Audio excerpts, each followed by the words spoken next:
Venir étudier en Allemagne, c'est bien.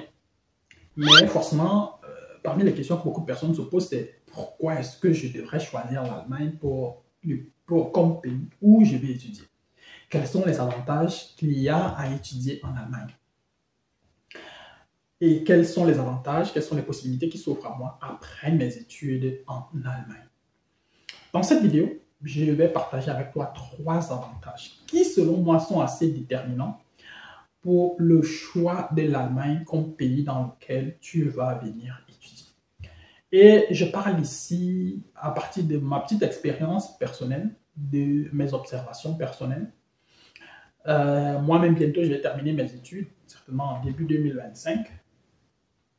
Et il y a tous ces avantages-là également aussi que j'ai déjà en tête. Donc, je sais que bon, voilà plus ou moins les cartes qui s'offrent à moi et voilà plus ou moins ce que je pourrais faire ou pourrais ne pas faire. Donc, dans cette vidéo, je vais partager avec toi 3 avantages qui, selon moi, sont extrêmement déterminants et qui peuvent certainement te convaincre, toi aussi, à venir étudier en Allemagne.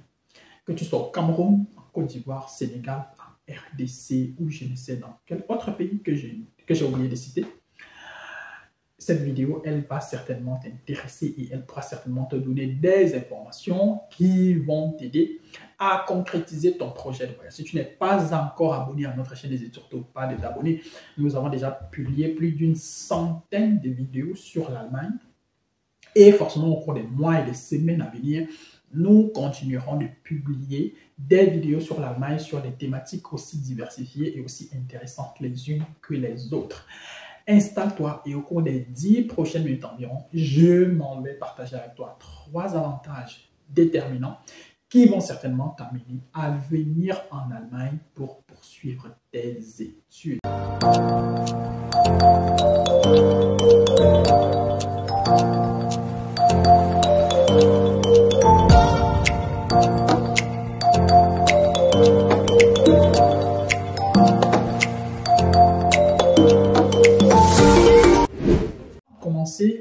Si tu as besoin d'accompagnement dans le cadre de ta procédure de visa étudiant pour l'Allemagne ou pour n'importe quel pays, tu peux nous contacter et nous pourrons t'apporter déjà des conseils, nous pouvons t'orienter et surtout nous pouvons te proposer notre expertise et notre savoir-faire à travers une offre d'accompagnement. Si tu es au Cameroun et tu veux venir étudier en Allemagne et que tu ne remplis pas les conditions de la liste A, il est possible de te faire passer par un autre pays. Et donc, nous pourrons également aussi organiser toute la logistique nécessaire autour de cela pour que cela soit possible et que tu puisses entrer dans un pays comme le Burkina, le Bénin, le Sénégal, la Côte d'Ivoire et demander ton visa de ce côté-là. Alors, premier avantage qu'il y a avec le fait d'étudier en Allemagne, c'est bien évidemment le travail. Le travail et les papiers qui vont avec. Si tu étudies en Allemagne, il est très fort probable que tu obtiennes un travail, que tu trouves un travail après tes études. Bon, maintenant, je ne vais pas non plus dire que tu dois tout étudier en Allemagne et espérer forcément aussi avoir un travail. C'est que, en fonction de la filière que tu étudies, c'est à toi de voir plus ou moins, d'essayer de comprendre les réalités du marché de ce côté-là pour voir ce qui serait possible et ce qui ne serait pas possible dans ton cas à toi. Donc, il faut prendre cela en considération. À côté de ça, quand je parle du travail ici, c'est quoi? C'est que l'Allemagne aujourd'hui, c'est un pays de plus en plus vieillissant. Et donc, plus de 40% des personnes qui travaillent en Allemagne aujourd'hui iront en retraite au cours des 10 prochaines années. Et ça veut dire qu'il y a beaucoup de places qui vont se libérer. Et lorsque ces places-là se libèrent, il va falloir que les gens les occupent progressivement.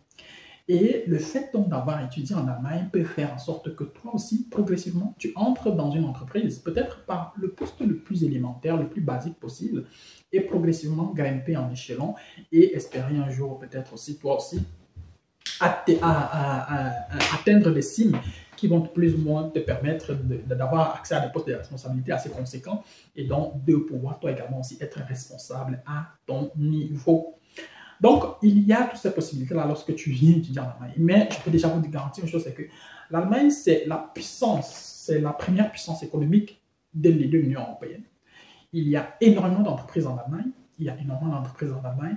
C'est vrai qu'aujourd'hui, avec la montée de la Chine, de plus en plus d'entreprises en Allemagne, que ce soit technologique, que ce soit dans le secteur automobile ou je ne sais trop, se sentent plus ou moins en danger.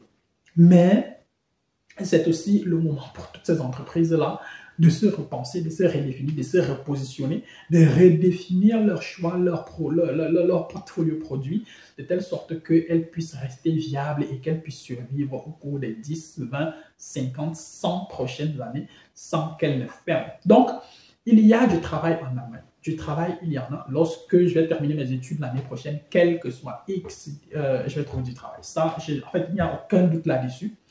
Il n'y a aucun doute là-dessus. Et puis, voilà, il faut juste que j'ai mon diplôme, que j'ai juste le papier. Et avec ce papier-là, je pourrais faire ce que je veux. Donc, si toi aussi tu veux venir étudier en Allemagne, il y a toutes ces possibilités-là qui vont forcément s'offrir à toi. Et moi, je ne peux que te souhaiter la bienvenue. Je ne peux que te souhaiter beaucoup de courage afin que tu puisses venir en Allemagne et que tu puisses toi aussi bénéficier un jour de tous ces avantages-là. Le deuxième avantage, c'est au niveau des opportunités. Quand je parle d'opportunités ici, les opportunités sont liées aussi bien au travail, aussi bien, c'est-à-dire même si tu décides, toi aussi à ton niveau, de te lancer à ton propre compte, c'est bel et bien possible en Allemagne. Et au niveau des possibilités, je parle par exemple aussi au niveau de l'investissement. Lorsque tu commences à travailler en Allemagne, tu as accès au crédit. Bon, c'est vrai que nous qui venons d'Afrique, on n'a pas toujours une bonne perception du crédit, on n'a pas toujours une bonne relation avec le profit, avec le crédit, mais si vous lisez, peu importe le livre de développement personnel, de développement, d'éducation financière, ou je ne sais trop quoi que vous allez lire, quel que soit X, personne là-dedans ne s'est enrichi avec ses propres moyens. Sauf que il faut vivre dans un cadre, il faut vivre dans un contexte où il y a toutes ces opportunités-là qui s'ouvrent. Et moi aujourd'hui, moi qui travaille aujourd'hui dans les banques et les assurances, de ma petite perception de ce que j'ai déjà eu à voir aujourd'hui, je vois que quel que soit X, le système il est bâti de telle sorte que il est extrêmement difficile d'échapper à ça, d'échapper à tout ce monde du crédit. Mais non seulement, il faut savoir les types de crédits que tu prends et pourquoi est-ce que tu le prends et comment est-ce que tu le prends. Je ne peux pas te dire ici, c'est pas ici, parce que je ne sais jamais qui va voir la vidéo, je ne sais jamais où je vais travailler demain, je ne sais jamais quel produit, je vais avoir mes responsabilités demain, donc je ne peux pas tirer sur tel ou tel autre produit ici, malheureusement. Mais moi, ce que je dirais, c'est qu'il y a quel que soit X, pas mal de possibilités. Et il y a quel que soit X, pas mal de possibilités, notamment, par exemple, pour ce qui est de l'investissement, que ce soit dans l'immobilier, que ce soit même dans les prêts qui peuvent plus ou moins te permettre de démarrer une affaire. Toutes ces possibilités-là sont envisageables et elles sont disponibles en Allemagne. Pour toi qui as étudié ici, pour toi qui as fait tes études ici, tu as cette possibilité-là. Si après tes études, tu décides de travailler et peut-être de monter ta petite affaire à côté, ça également aussi c'est possible. La loi en Allemagne, elle va t'autoriser cela. Et puis, si tu veux, tu peux toujours décider d'obtenir la nationalité allemande. Si tu as étudié en Allemagne et que tu as un bon travail, obtenir la nationalité en Allemagne ne sera qu'une simple formalité administrative parce que rien ne va te l'interdire. Maintenant, est-ce que c'est une bonne chose de venir en Allemagne et d'abandonner son passeport, le passeport camerounais, sénégalais, gabonais, congolais, ivoirien ou je ne sais trop quoi, pour prendre le passeport allemand? Ça, encore, c'est une décision personnelle, mais c'est aussi une décision à l'échelle du système. Parce que bon, moi je dis le problème n'est pas forcément de venir en Allemagne et de prendre le passeport allemand. Le problème, il peut aussi être posé autrement, c'est-à-dire que font nos pays vis-à-vis de toutes ces personnes-là qui partent et qui peut-être dans leur tête, quelque part que peut-être, et qui dans un coin de leur tête, dans un coin de leur cœur, ils gardent leur pays d'origine. Et qu'est-ce que nos pays d'origine font pour inciter certaines personnes à revenir, pour inciter certaines personnes à garder leur passeport? Aujourd'hui, dans un pays comme le Cameroun, ça fait déjà des années que beaucoup de personnes, beaucoup de leaders politiques, la société civile et autres crient au scandale, pas forcément crient au scandale, appellent à la révision de la loi sur la nationalité au Cameroun, qui fait en sorte que si moi, aujourd'hui, je décide de prendre le passeport allemand, automatiquement, je perds ma nationalité camerounaise. Il y a beaucoup de personnes qui appellent à la révision de cela parce que forcément, c'est tirer une balle dans le pied. Si aujourd'hui, dans un pays comme le Cameroun, avec moins de 40 millions d'habitants, on se retrouve avec plus de 5 millions de personnes qui vivent à l'étranger et que toutes ces personnes-là qui vivent à l'étranger sont confrontées à d'autres situations et que si ces personnes-là envisagent de prendre la nationalité du pays dans lequel ils vivent actuellement pour des facilités administratives, pour toutes les facilités que cela apporte, et si aujourd'hui par derrière, lorsque tu le fais, ton pays te tourne directement le dos, je crois qu'il est plus que temps que nous aussi à notre niveau, qu'on se pose d'autres questions différemment. Parce que venir en Allemagne, prendre le passeport allemand ne veut pas forcément dire renoncer à la nationalité camerounaise, renoncer au Cameroun, non. On peut plus ou moins orienter ça autrement. L'État, nos différents États, nos différents pays devraient certainement penser un peu plus à nos intérêts. Et nos intérêts, c'est-à-dire eux en tant qu'État, du moins, étant donné que nous-mêmes, d'une manière ou d'une autre, faisons partie de cet État-là, eux en tant qu'État, nous en tant que citoyens, on pourrait plus ou moins designer, au moins aujourd'hui, peut-être au moins pour les 50 ou 100 prochaines années, des politiques publiques qui peuvent plus ou moins être différentes et attirer le maximum de personnes possibles. Mais bon, comme je le disais, lorsque tu arrives en Allemagne, de toute façon, que tu finis tes études, quel que soit X, il y aura tout un tas d'opportunités. Et ces opportunités-là, elles peuvent être aussi bien en Allemagne qu'à l'étranger. Et c'est là où entre en jeu la liberté. Comme moi, je l'ai dit toujours, ayant étudié en Allemagne, si je veux travailler en Australie, 2025 ne se termine pas sans que je ne sois en Australie. Avec le poste que je veux, dans le type d'entreprise que je veux. Je ne veux plus. Si moi je veux travailler en Australie, je ne vais pas quitter l'Allemagne aujourd'hui pour aller faire agent de sécurité en Australie. Si je veux travailler aux États-Unis aujourd'hui, je quitte l'Allemagne et je vais travailler aux États-Unis. Et je vais travailler plus ou moins dans le secteur que je souhaite, dans le domaine que je souhaite, peut-être dans le profil d'entreprise que je recherche. Et cette liberté-là, tu ne peux l'avoir que si et seulement si tu vis dans un pays, dans un environnement dans lequel il y a des possibilités, dans un environnement dans lequel il y a des opportunités, dans un environnement où on sait que si je quitte l'Allemagne aujourd'hui pour aller m'installer en France, c'est parce que j'ai décidé de m'installer en France, c'est pas parce que la France propose quelque chose de mieux que l'Allemagne, non, c'est forcément parce que c'est juste une décision personnelle. Et donc en allant là-bas, forcément je n'aurai pas la même perception et la même valeur sur le marché qu'une personne par exemple qui vient directement du Cameroun, quoique la personne qui vient du Cameroun peut être plus compétente que moi, peut avoir des meilleures compétences dans le même domaine, c'est-à-dire à formation égale, domaine égal. La personne qui vient du Cameroun peut avoir les meilleures compétences possibles sur le papier, même sur le terrain.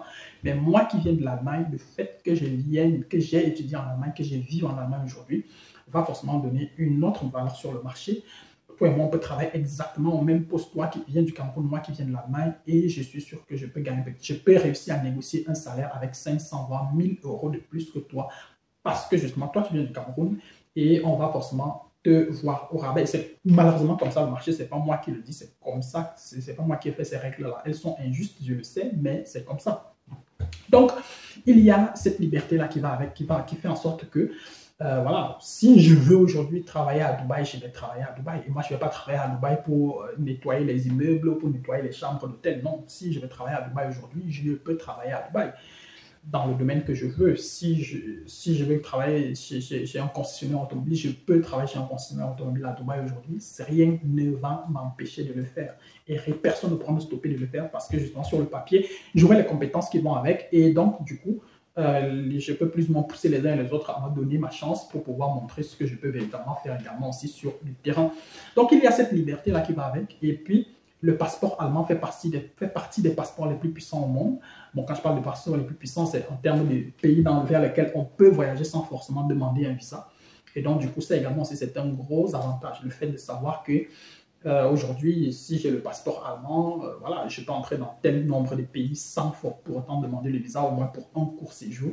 Ça aussi, c'est un très, très, très gros avantage. Ça éloigne du fait qu'on soit obligé tout le temps de faire des demandes de visa. J'ai regardé encore une interview de Dangote récemment qui disait que lui, aujourd'hui, il trouve ça absurde qu'un entrepreneur de son niveau, de son rang, qu'il soit toujours aujourd'hui appelé à faire autant de demandes de visa pour entrer dans tel ou tel autre pays. Mais lui-même, il disait que c'est son choix. Lui, il a choisi de rester nigérian. Il a choisi de garder le passeport nigérian. Il a dit que pour rien au monde, il ne pourrait prendre un second passeport. Pas que les opportunités et les possibilités manquaient, non. C'est juste par conviction personnelle. Donc, tu peux toujours venir aussi en Allemagne et décider de ne pas prendre le passeport allemand. Quel que soit X, personne ne va te forcer à faire quoi que ce soit. Ce sont tes décisions personnelles et il faudra juste vivre avec et les assumer. Donc, en gros, voilà plus ou moins, de mon point de vue, les quelques avantages qui vont avec le fait d'étudier en Allemagne, avec le fait d'avoir étudié en Allemagne, et que tu peux plus ou moins prendre en considération lorsque tu vas décider, toi aussi, de choisir le pays dans lequel tu souhaites étudier à partir de 2025 ou à partir de 2026, ou bien même plus tard. Donc, j'espère que cette vidéo, elle a plus ou moins répondu peut-être à quelques questions que tu te poses. J'espère qu'elle t'a apporté quelques informations. Si tel est le cas, alors tu m'envoies ravi. D'ici à notre prochaine vidéo, si tu n'es pas encore abonné à notre chaîne, n'hésite pas de t'abonner, n'hésite pas de liker la vidéo. N'hésite pas de me dire en commentaire ce que tu penses de cette vidéo. S'il y a d'autres avantages, tu peux les partager avec nous. Si tu n'es pas d'accord avec un point que j'ai évoqué ici, tu peux également aussi me dire en commentaire. On sera ravis d'échanger avec toi. Et puis, voilà, d'ici à notre prochaine vidéo, porte-toi bien, bien les choses à toi. Ciao, ciao.